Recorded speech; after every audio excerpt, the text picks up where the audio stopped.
what's up? This is BigJackFilms here, and welcome back to the InuYasha vlogs. We've got a really cool two-parter here that we're picking up from where we were last week with the stuff with Kanta and his father and explaining what the hell happened. And also the introduction to Hakudoshi. In this two-part episode, we are exploring the border between this world and the next, which I'm calling, I guess, the gates to the border arc or something, but it's a two-parter. But basically, we pick up where we were last time. InuYasha kind of knows where they have to go to find the last jewel shard.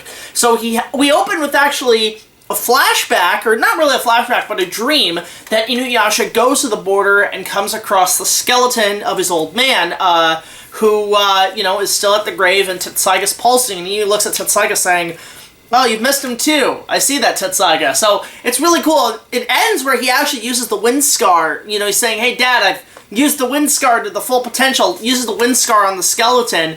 Wakes up, it's all a dream. Why the hell that happened, I don't know. But basically, it's a sign that InuYasha has to go find this place that he's been to before back in the first season.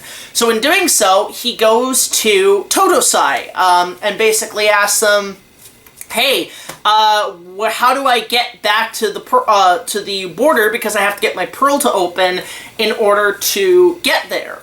And Totosai's like, "Yeah, that only happens once, man. You got the Tetsaiga, you fulfilled your task, the pearl's there permanently. You can't get it back and going."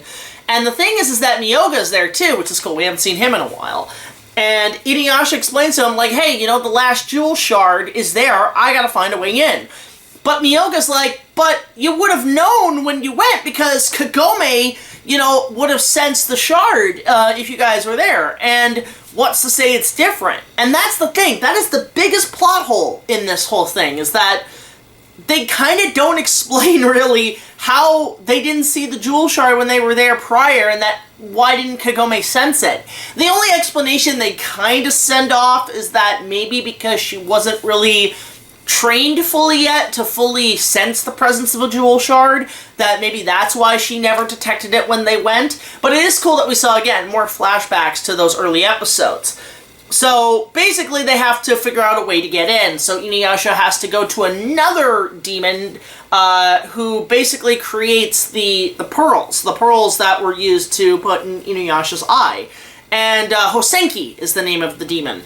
Meanwhile, Kagome and everybody else is like, "Where'd InuYasha go?" And I know Kagome's probably thinking, probably went to find Kikyo or whatever. No, but that's not the case this time. This time they actually know he probably went somewhere. So they regroup later and they go to this Hosenki demon, who, when climbing up a mountain, actually bump into Hakudoshi, who kind of teases them and kind of says, "Ooh, I may have killed Hosenki, maybe not, come and get me, yeah."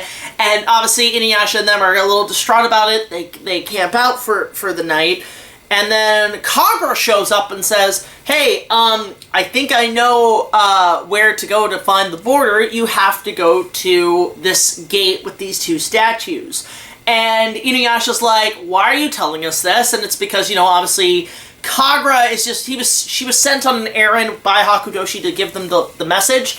But it's also probably because, she really wants to kill Hakudoshi, but because Hakudoshi is an incarnation of Naraku, he can actually read Kagura's thoughts, and actually, like, when she tries to defy him, obviously Naraku has his hand on her heart, which was established way early on in Season 2, Season 3. So clearly she's out of her element, where she wants to still be free, but she's making a few rash decisions. So in doing so, the group basically go to this border, go to this gate, and actually are followed by some Yosho, who obviously are not sent to, keep an eye on them, but to lead them to the gate. So basically Hakudoshi knows about the gate before they do. And even InuYasha's like, "Myoga, why didn't you tell me this shit?" Myoga's like, "I didn't want you to know because I knew you'd get killed." It's like, well, it doesn't matter. InuYasha's bold enough. So they get to the border. They get to the gates. It's sort of like the Gates of Moria in Fellowship of the Ring, which is really cool. And these two statues come to life and basically have a hard time opening the gates. And in doing so, they actually all kind of fail to get into the border, to get in the gates. And that's because Hakudoshi tested all of them, not just InuYasha in the group, but Kagura, to see what would happen if the gates open, and knowing full well that Kagura would probably die. So Kagura actually attacks Hakudoshi and again says, hey, cut that shit out. And Kagura's like, okay. But that's really the episode where the two-parter where it kind of stands. It kind of lets us around to how we get to this border. How do we get to the afterworld? How do we get to the grave of InuYasha's father to find the remaining shards? It's kind of a more explanation-based episode, but during this season, because we've had so many fillers and so many misadventures and stuff, and now that we're finally fully getting to the plot, it is necessary to have these explanational episodes to kind of explain how things work.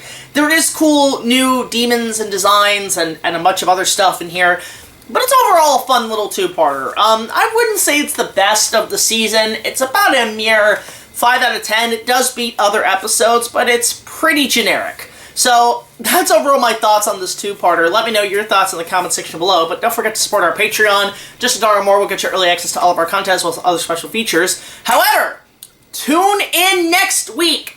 I am so excited, everybody. Next week, we are taking a look at what is arguably, and spoilers ahead, my all-time favorite episode. This is my favorite episode of the show. This is like my favorite arc of the show. I am so excited to explain this one. Now you're probably thinking, wait, it's just a continuation of the story, right?